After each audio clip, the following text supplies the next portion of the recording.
Welcome to Shri చక్ర news బులెటిన్ల ముందుగా headlines. తిరుమలలో తొక్కిసలాట, ఏర్పాట్లపై భక్తుల ఆగ్రహం, 6కు చేరిన మరణాలు.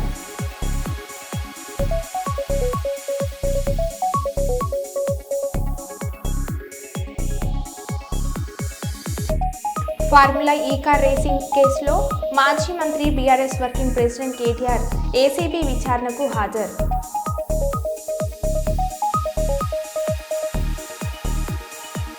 డీఎస్పీ గేట్లు తెరవడంతోనే తొక్కిసలాట జరిగింది.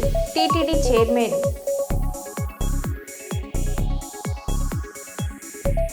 ఇల్లందు మైనార్టీ గురుకుల పాఠశాలలో ఏసీబీ దాడులు.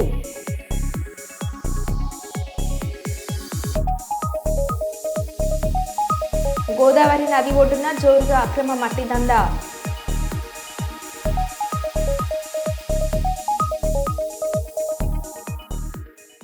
ఇక వివరాల్లోకి వెళ్తే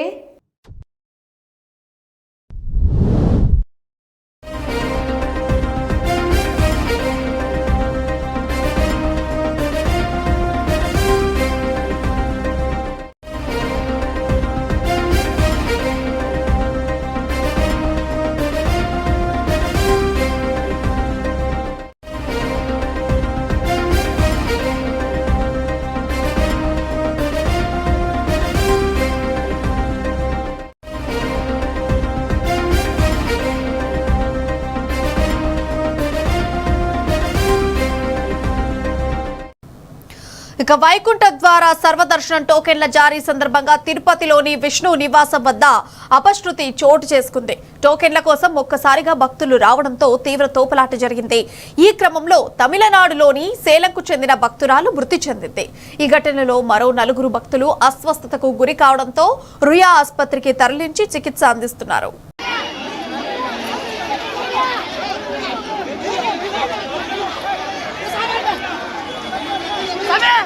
వారం మొత్తం ఉన్న దర్శనం ఎందుకయ్యా ఈ బాట్ల ఎందుకయ్యా ప్రాణాలు పోతున్నా ఇప్పుడు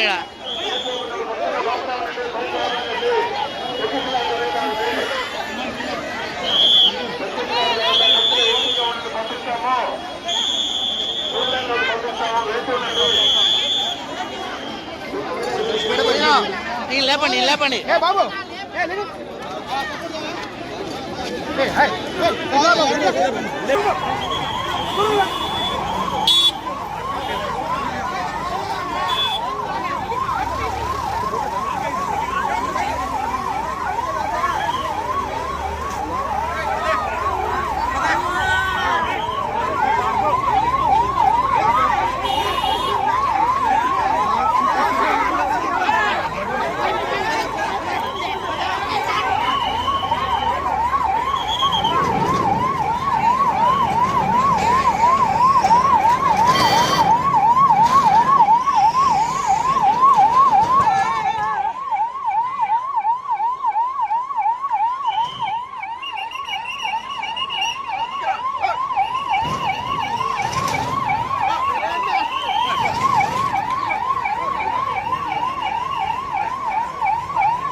ఇక వైకుంఠ ద్వారా సర్వదర్శనం టోకెన్ల జారీ సందర్భంగా తిరుపతిలోని విష్ణు నివాసం వద్ద అపశృతి చోటు చేసుకుంది. టోకెన్ల కోసం ఒక్కసారిగా భక్తులు రావడంతో తీవ్ర తోపులాట జరిగింది. ఈ క్రమంలో తమిళనాడులోని సేలంకు చెందిన భక్తురాలు మృతి చెందింది. ఈ ఘటనలో మరో 4 భక్తులు అస్వస్థతకు గురి కావడంతో రుయా ఆసుపత్రికి తరలించి చికిత్స అందిస్తున్నారు.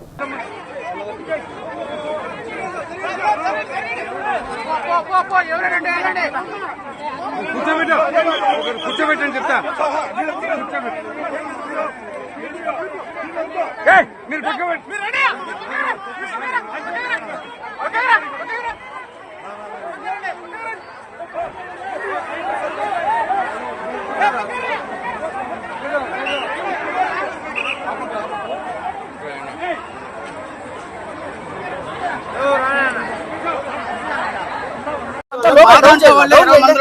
ఎనిమిది మందికి ఇబ్బంది పడి కాళ్ళు చేతులు కూడా ఇబ్బంది పడి మొత్తం ఒక మనుషులు ఫెయిట్ అయిపోయి ఉన్నారు. అందరూ కూడాను అందరినీ కిమ్స్ హాస్పిటల్ జాయిన్ చేశారు.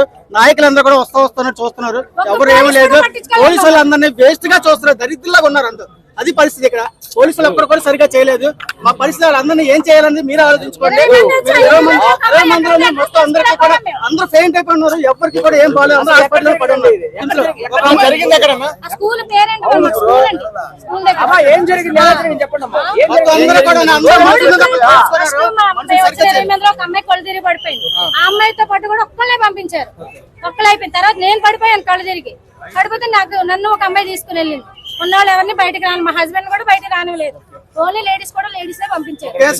తెలివి వచ్చిన తర్వాత వెళ్తుంటే మేము పంపిస్తాం, కంగారు పడకమ్మా, ఊపిరి తీసుకోండి అమ్మా, నీళ్ళు తాగండి అమ్మా అన్ని బాగానే చెప్పారు. కానీ క్రౌడ్ ఎక్కువైపోయింది. జనాలు ఒకసారి గేట్ తీసారు. ప్రజలది ఉందండి, పోలీసులది ఉంది, కానీ పోలీసులది ఎక్కువ ఉంది. ఎందుకంటే పోలీసులు ఎక్కువ ఉన్న వాళ్ళు సరైన మార్గంలో పెట్టలేకపోయారు. ఇదంతా పోలీసుల వరకే ప్రాబ్లం. ఇవన్నీ ప్రిడిక్ట్ చేయాలి, ఇది నాకు క్లియర్గా లోపం కనిపిస్తుంది. మీరు చాలా ఈజీగా తీసుకున్నారు, మీరు ఎందుకు ఈ విధంగా చేశారనేటువంటి కూడా వ్యక్తం చేశారు ఆయన.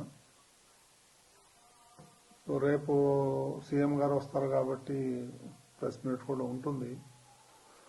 ఇంకా రేపే సీఎం గారే వీటన్నిటికీ అడ్రస్ చేస్తాడని అనుకుంటున్నాం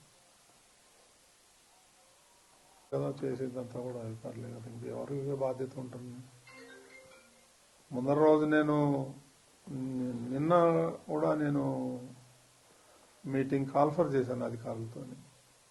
ఏం చేస్తున్నారు ఏంటి నేను అడగటం కూడా జరిగింది. చాలా ఈజీగా తీసుకోవద్దండి మీరు, నాకు ఇన్ఫర్మేషన్ ఉంది గొడవలు జరుగుతాయేమో అని. అందుకని నేను ఈరోజు మార్నింగ్ కూడా ప్రెస్ మీట్లో అదే చెప్పాను. తిరుమలకి రానివ్వరేమో, దర్శనాలు కావేమో అనేటువంటి రూమర్ బాగా సోషల్ మీడియాలో స్ప్రెడ్ చేశారు. అందుకే నేను మార్నింగ్ కూడా దాన్ని ఖండించాను నేను మీ అందరి ముందరే. అలాంటిది ఎవరు ఉండదు, ఎవరైనా రావచ్చు తిరుమలకి, దర్శనంకు మాత్రం టోకన్లు ఉండాలి తప్ప తిరుమలకు రావద్దని ఎవరు అనలేదు. ఎవరైనా రావచ్చు అని పొద్దున్నే నేను స్టేట్మెంట్ కూడా ఇచ్చాను. నాకు తెలుసు ఏ గొడవ అవుతుందేమో అనే నాలో అనుమానం ఉంది. నేను అధికారుల దగ్గర కూడా వ్యక్తం చేశాను. ఎస్పీ దగ్గర కూడా నేను టెంపుల్లో కనిపిస్తే చెప్పాను, మీరు ఆషామాషిగా తీసుకోవద్దండి, దీన్ని జాగ్రత్తగా చేయండి. అప్పుడు అన్నారు వాళ్ళు 5,000 మంది పోలీసులను పెడుతున్నామండి, మేము చూసుకుంటామండి, అది ఇది అని అన్నారు నాతో. ఇది దురదృష్టకరం. ఇప్పుడు ఎవరిని మనం నిందించలేము, ఒకలా ఇద్దరా అనేది. ఈ పొరపాటు జరిగిపోయింది, మరి దానికి చింతించడం తప్ప మనం చేసేదేం లేదు ఈ టైంలో. ఏమి ఉండవండి దీంట్లో, ఎందుకు ఉంటాయి కుట్రలు కానీ అవన్నీ అబద్ధాలు. ఇది యాక్సిడెంట్, ఎవరు కావాలని ఎవరు చేయరు. It is an purely accident.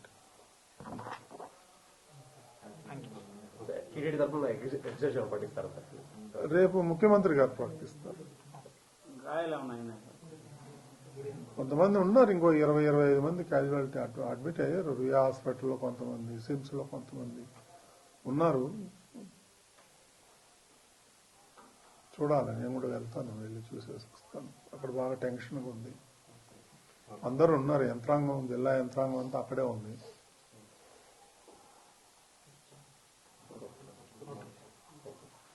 Kurnool municipal corporation పరిధిలో కూటమి ప్రభుత్వం అధికారంలోకి వచ్చాక ఒక్కొక్కటి వివాదాలకు దారితీస్తున్నాయి.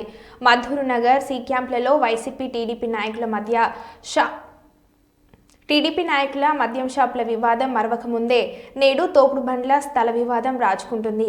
వైఎస్ఆర్సీపీ పాలనలో గుత్తి పెట్రోల్ బంకు దగ్గర హైవే బ్రిడ్జ్ కింద 40 లక్షల వ్యయంతో టైల్స్ కలర్స్ వంటి వాటికి కార్పొరేషన్ నిధులతో నిర్మాణాలు చేపట్టి ఆ స్థలంలో పార్కింగ్, తోపుడు బండ్లు, టీ స్టాల్స్ వంటి ఏర్పాటు కొరకు 80,000 రూపాయలకు ఆర్డర్లు వేశారు. కూటమి ప్రభుత్వం అధికారంలోకి వచ్చాక వేసిన టెండర్ల టైం ముగిసింది.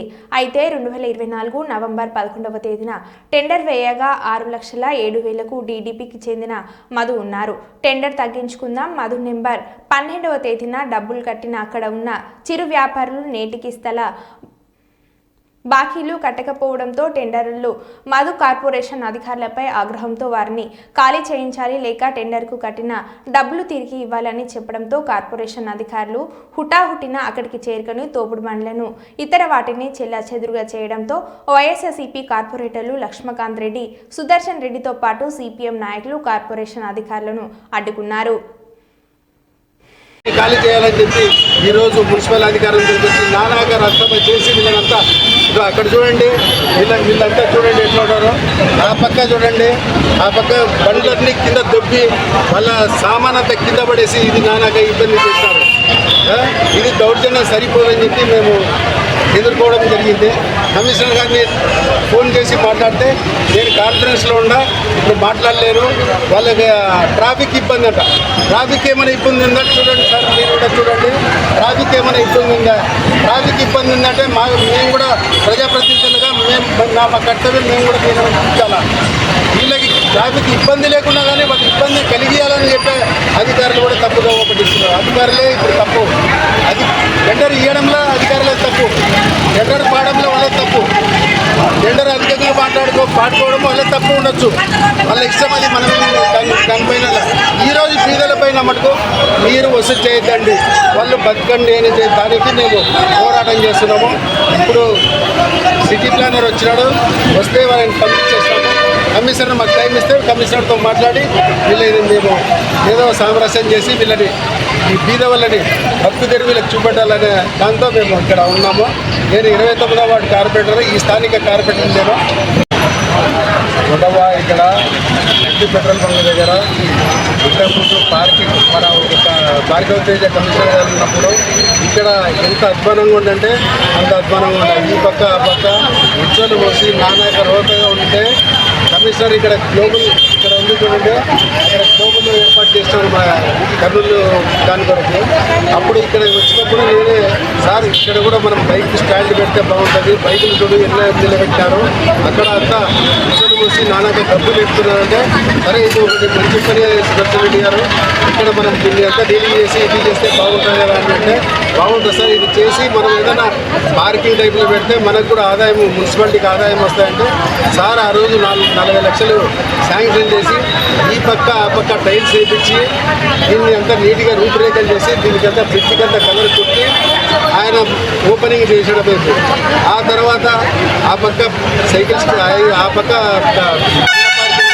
ఈ పక్క కార్ పార్కింగ్ అనే సైడ్లకి హద్దులు ఏర్పరిచి టెండర్ పెట్టినాము. టెండర్ పెడితే ఆ రోజుల్లో కొందరు 70,000కి 80,000కి వేసుకొని ఆ రోజు 5 రూపాయలతో బండ్లకి వసూలు చేసుకొని వాళ్ళకి ఒక 1 ఇయర్ ఇది టెండరు.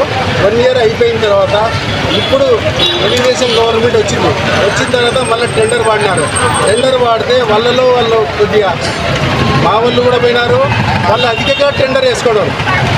టెండర్ అధికంగా వేసుకోవడం అంటే వాళ్ళ తప్పు, అది మన ఏం తప్పు కాదు. వాళ్ళు అధికంగా వేసుకున్న తర్వాత ఇక్కడ వచ్చి చూసుకుంటే ఓన్లీ పార్కింగ్ ఈ పక్క కార్ పార్కింగే ఉంది, మాకైతే లాస్ వస్తుంది.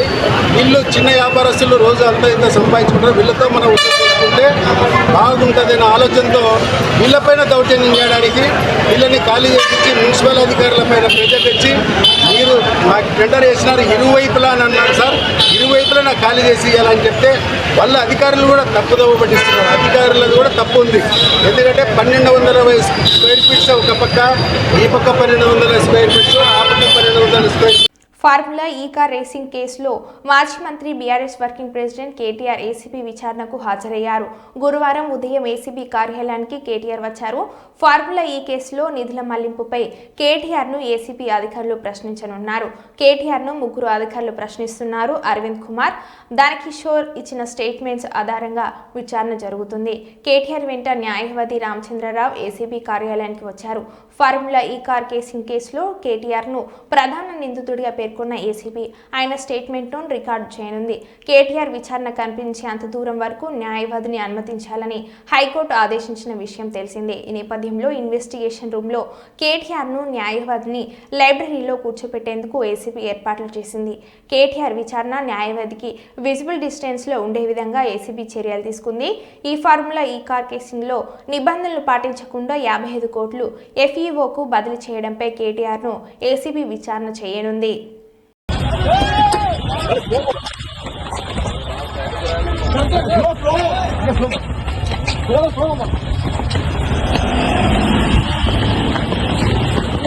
మా ప్రభుత్వం ఉన్నప్పుడు మా బావమరుదులకు 1137 రూపాయల కోట్ల కాంట్రాక్ట్ కోసం పని చేయలేదు. మంత్రిగా నేను క్యాబినెట్లో కూర్చొని నా కొడుకు కంపెనీకి కాంట్రాక్ట్లు ఇచ్చుకోలేదు. ల్యాండ్ క్రూజర్లు, కార్లు కొనలేదు. నేను 50 లక్షల రూపాయలతో ఎమ్మెల్యేలు కొనుగోలు చేయడానికి పోయి దొరికిపోయిన దొంగను కాదు. నేను నిక్సారైన తెలంగాణ బిడ్డను. నేను ఏ పని చేసినా తెలంగాణ కోసం, హైదరాబాద్ ప్రతిష్ట పెంచడానికి చేశాను. అర పైసా అవినీతి కూడా చేయలేదు. బీఆర్ఎస్ వర్కింగ్ ప్రెసిడెంట్ మాజీ మంత్రి కేటీఆర్ అన్నారు. కేసీఆర్ గారి సైనికుడిగా స్వచ్ఛమైన మనసుతో, నిర్మలమైన హృదయంతో స్పష్టంగా నేను గతంలో చెప్పింది మళ్ళీ చెప్తా ఉన్నా. తెలంగాణ ప్రతిష్ట పెంచడానికి, హైదరాబాద్ బ్రాండ్ ఇమేజ్ని అంతర్జాతీయం చేయడానికి, హైదరాబాద్ని ప్రపంచ పటంలో నిలపడానికి ఆనాడు రాష్ట్ర మంత్రిగా ఎన్నో ప్రయత్నాలు చేశాం. ఆ ప్రయత్నాలు చాలా మేరకు ఫలించి హైదరాబాద్, తెలంగాణ భారతదేశంలోనే ఒక ప్రధానమైన నగరంగా ప్రపంచ దృష్టిని ఆకర్షించే స్థాయికి తీసుకొచ్చే విధంగా పనిచేశాం. మేము 9.5-10 ఏళ్ల కాలంలో మా ప్రభుత్వం ఉన్నప్పుడు మా బావమరుదులకు 1137 కోట్ల కాంట్రాక్ట్లు చేయలేదు. మంత్రిగా నేను కౌన్సిల్లో కూర్చొని, కౌన్సిల్ ఆఫ్ మినిస్టర్స్లో, క్యాబినెట్లో కూర్చొని నా కొడుకు కంపెనీకి కాంట్రాక్ట్లు ఇచ్చుకోలేదు. లేదా నేను ల్యాండ్ క్రూజర్ కార్లు కొనుక్కోలేదు. ఆ పనులు రేవంత్ రెడ్డి గారు, ఆయన మంత్రివర్గ సహచరులు, ఆ సాగు తెలివితేటలు, ఆ అవినీతి తెలివితేటలు వాళ్ళకే ఉన్నాయి.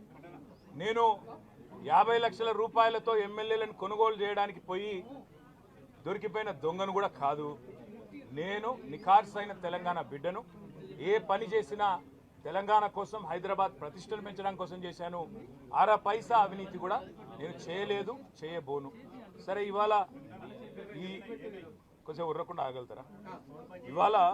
ఇవాళ కొంతమంది అర్థమయ్యి కాని వాళ్ళు, తెలిసి తెలియని వాళ్ళు ఏదో కొంత బురద జల్లి తాత్కాలికంగా మీడియా మేనేజ్మెంట్ ద్వారా రాజకీయ పబ్బం గడుపుకోవాలనుకునే కాంగ్రెస్ వాళ్ళకి నేను చెప్పేది ఒకటే, నిజం నిలకడ మీద తెలుస్తుంది. మీరు ఇవాళ చల్లే బురద ఎట్టి పరిస్థితుల్లో మా దృష్టి ఏదైతే కేంద్రీకరించబడిందో దాని నుంచి తప్పించలేదు. మేము మాట్లాడుతూనే ఉంటాం, కొట్లాడుతూనే ఉంటాం. గత సంవత్సర కాలంగా విద్యుత్ ఛార్జీలు పెంచవద్దని కొట్లాడింది టీఆర్ఎస్. లగచర్లలో నువ్వు రైతులను జైల్లో పెడితే అడ్డుకున్నది టీఆర్ఎస్. నువ్వు హైడ్రా పేరిట ఇండ్లు కూలగొడితే అడ్డుకున్నది టీఆర్ఎస్. మనం కాదనుకున్న నులక మంచం అమెరికాలో లక్షల్లో ధర పలుకుతుంది. గతంలో పల్లెల్లో కానీ పట్టణాల్లో కానీ నులక మంచాలు, నవారు మంచాలు, ఆ తర్వాత వేముతో అల్లిన మంచాలు ఇవి ఉండేవి. కాలక్రమేణా డబుల్ కాట్లు రంగప్రవేశం చేశాయి. పరుపులు వేలలో ధరలో పలుకుతుంది. వాటిని కొనుగోలు చేసే పరిస్థితి వచ్చింది. చివరకు ఒళ్ళు నొప్పులు, నడుము నొప్పులు, కాళ్ళు నొప్పులు అంటూ డాక్టర్ దగ్గరికి పోయే పేషెంట్లకు వేరే రకం పరుపులు, మెడికేట్ బెడ్స్ అని చెప్పి అవి కూడా లక్షల ధరలు పెట్టి ఇచ్చేస్తున్నారు. ఇప్పుడు పరిస్థితి అది కాదు. మళ్ళీ నులక మంచాలు వైభవం తిరిగి వస్తుందా అని అనిపిస్తుంది. అయితే అది ఇక్కడ కాదు, అమెరికాలో. ఆ దేశంలో ఒక్క నులక మంచం ధర 1.5 నుంచి 3.5 లక్షల వరకు పలుకుతుంది. మీరు నమ్మలేని నిజం, అమెరికాలో ప్రముఖ ఈ-కామర్స్ సంస్థ ఎస్తి తన వెబ్సైట్లో నులక మంచాలు ధర పెట్టింది. 50,000 నుంచి ప్రారంభమయ్యే నులక మంచం ధర 3.5 లక్షల రూపాయల వరకు ప్రస్తుతానికి ఆఫర్ చేస్తున్నారు. చెన్నూరు మండలం చింతలపల్లి శివారు ప్రాంతాల్లో హైవేపై 2 తలలు గల పాము కార్లు తరలిస్తుండగా 7 నిందితులను ఫారెస్ట్ అధికారులు అదుపులోకి తీసుకున్నారు. మహారాష్ట్ర నుండి చెన్నూరు వైపుగా స్విఫ్ట్ డిజైర్ కారులో 2 తలకాయల పాము తరలిస్తుండగా విశ్వసనీయమైన సమాచారంతో ఫారెస్ట్ అధికారులు వాహనాన్ని తనిఖీ చేసి 2 తలల పామును స్వాధీనం చేసుకున్నారు. తదుపరి నిందితులు చెన్నూరుకు చెందినవారు, 2 మహారాష్ట్రకు చెందినవారు. 5 సుదర్శన్, కాఠర్ల ధనుంజయ్, సర్వాయిపేట కూరల సంతోష్, కొల్లూరు ప్రభాకర్, కొప్పుల గ్రామం దుర్గం రాజగోపాల్, బోరంపల్లి, వానపల్లి తిరుపతి, చెన్నూరు కుంభం పోతిరెడ్డి, శ్రీరాంపూర్ నిందితులను అదుపులోకి తీసుకొని వీరిపై కేసులు నమోదు చేసి కోర్టులో హాజరుపరిచారు. వాళ్ళకి సంబంధించిన 5 వ్యక్తులను అదుపులోకి తీసుకోవడం జరిగింది. వాళ్ళకి సంబంధించిన ఒక కారు, ఒక బైక్ సీజ్ చేయడం జరిగింది. వాళ్ళ తీసుకొని దాంట్లో ఉన్న ఆ కారులో ఉన్న రెడ్ శాండ్ అంటే 2 తలల పామును గుర్తించి వాళ్ళను అదుపులోకి తీసుకొని విచారణ చేపట్టి కేసు రిజిస్టర్ చేయడం జరిగింది. వాళ్ళను వైల్డ్ లైఫ్ ప్రొటెక్షన్ యాక్ట్ ప్రకారము వారిపైన దానికి సంబంధించిన ఏవైతే మనకు ఉంటాయో వాటిని ఇంక్లూడ్ చేయడం జరిగింది. వాటిని కోర్ట్ ఆఫ్ లా ప్రకారము వాళ్ళను కోర్టు ముందు ప్రొడ్యూస్ చేయడం జరుగుతుంది. ఇది ఎప్పుడు పట్టుకున్నారు సార్? ఇది 6th రోజు పట్టుకోవడం జరిగింది, ఎర్లీ అవర్స్ లోపల. తర్వాత కేసు రిజిస్టర్ చేయడం జరిగింది. చట్ట ప్రకారం ఎటువంటి ప్రొసీజర్ చేయాలో దాని ప్రకారం చేయడం జరిగింది. వాళ్ళ కోర్టుకి ప్రొడ్యూస్ చేయడం జరుగుతుంది. దొరికినాయి సార్? లేదు. క్యాష్ వెహికల్స్ ఒక కార్ అండ్ ఒక బైక్. ఇప్పుడు బంధువులు ఆరోపిస్తున్నారు సార్, వీళ్ళే కాకుండా ఇంకా 4 ఉన్నారు, వాళ్ళని వదిలిపెట్టేదాన్ని. అది అవాస్తవం. దాని మీద ఏమంటారు సార్ మీరు? వాళ్ళు చెప్పేది అవాస్తవము. అవన్నీ ఎటువంటిది అది వాస్తవం కాదు. ఇప్పుడు 7 కాక ఇంకెవరినన్నా విచారణకు పిలిచిల్లా? లేదు. వైకుంఠ ఏకాదశి పర్వదినాన్ని పురస్కరించుకుని తిరుమల తిరుపతి దేవస్థానం వైకుంఠ ద్వార దర్శనం టికెట్లను 9వ తారీఖు ఉదయం 5 గంటలకు ఇవ్వనున్నట్లు అధికారిక టీడీపీ వెబ్సైట్లో తెలుపగా, భక్తులు అధిక సంఖ్యలో తిరుమలకు 8వ తారీఖు ఉదయం నుంచి టికెట్ల గురించి పోటెత్తారు. 9 సెంటర్లలో 90కి పైగా కౌంటర్లను ఏర్పాటు చేసి భక్తులకు అందించే విధంగా టీటీడీ విస్తృతమైన ఏర్పాట్లు చేసింది. కానీ భక్తుల యొక్క రద్దీని టీటీడీ అంచనా వేయడంలో విఫలమైందని చెప్పుకోవచ్చు. ఎందుకనగా ఆ భక్తులను దృష్టిలో ఉంచుకొని వారికి ఏర్పాటు చేయవలసిన సదుపాయాల్లో ముఖ్యంగా క్యూ లైన్లను ఏర్పాటు చేసినప్పటికీ పోలీసుల అత్యుత్సాహం వలన భక్తులను రోడ్లపై ఆపి వారిని క్యూ లైన్లను వెళ్లనీయకుండా సమయపాలన చేయడం వలన భక్తుల రద్దీ పెరిగి ఒక సమయంలో భక్తులకు పోలీసులకు మధ్య తోపులాట జరగడం, పోలీసులు తోసుకుంటూ భక్తులు వెళ్లడం జరిగింది. వృద్ధులు మరియు చంటి పిల్లలు, తల్లులు, వికలాంగులు, మహిళలు తీవ్ర ఇబ్బందులకు గురయ్యారు.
భద్రాద్రి కొత్తగూడెం జిల్లా ఇల్లందు మైనార్టీ గురుకుల పాఠశాలలో ఏసీబీ దాడులు.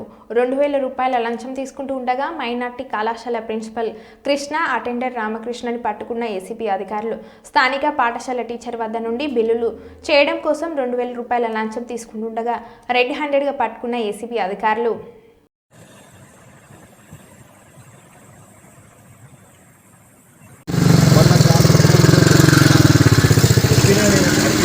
ఇప్పుడు ఎట్లా ఉద్యోగం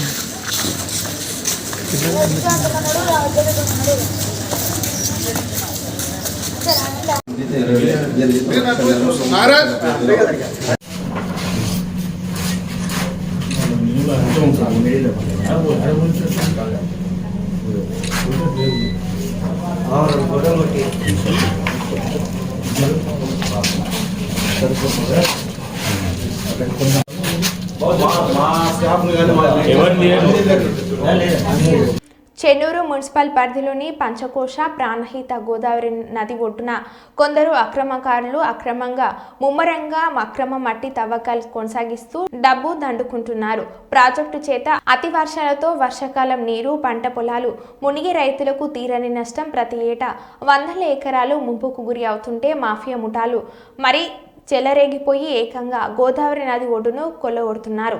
కాగా ఇటు మట్టిని కొందరు రాజకీయ నాయకులు బడాబాబుల హస్తంతో విచ్చలవిడిగా మట్టి విక్రయాలు విక్రయిస్తున్నారని వినికిడి. ఇరిగేషన్ సంబంధిత ఎంఆర్ఓ గాని పోలీస్ శాఖ గాని నేషనల్ హైవే గుండా అక్రమ మట్టి దందా సజావుగా జరుగుతున్నా పట్టించుకున్న దాఖలు లేవు. కాగా నేటికి రైతులు పంట వేసుకోవాలంటే భయాందోళనలో ఉన్న కాలంలో ఏకంగా గోదావరి నది ఒడ్డును తరలించడం ఏంటని ప్రశ్నించారు. ఇకనైనా సంబంధిత అధికారులు అక్రమంగా జేసీపీతో తవ్వి మట్టిని పదుల సంఖ్యలో ట్రాక్టర్ల ద్వారా తరలిస్తున్న వారిపై తక్షణమే కేసు నమోదు చేసి ప్రభుత్వ ఆస్తులను కొల్లగొట్టి సొమ్ము చేసుకుంటున్న వారిపై పీడీ యాక్ట్లు పెట్టి అటు వాహనాలను సీజ్ చేసి చట్టపరమైన చర్యలు చేపట్టడం రైతులకు న్యాయం చేయాలని ప్రజలు కోరుకుంటున్నారు.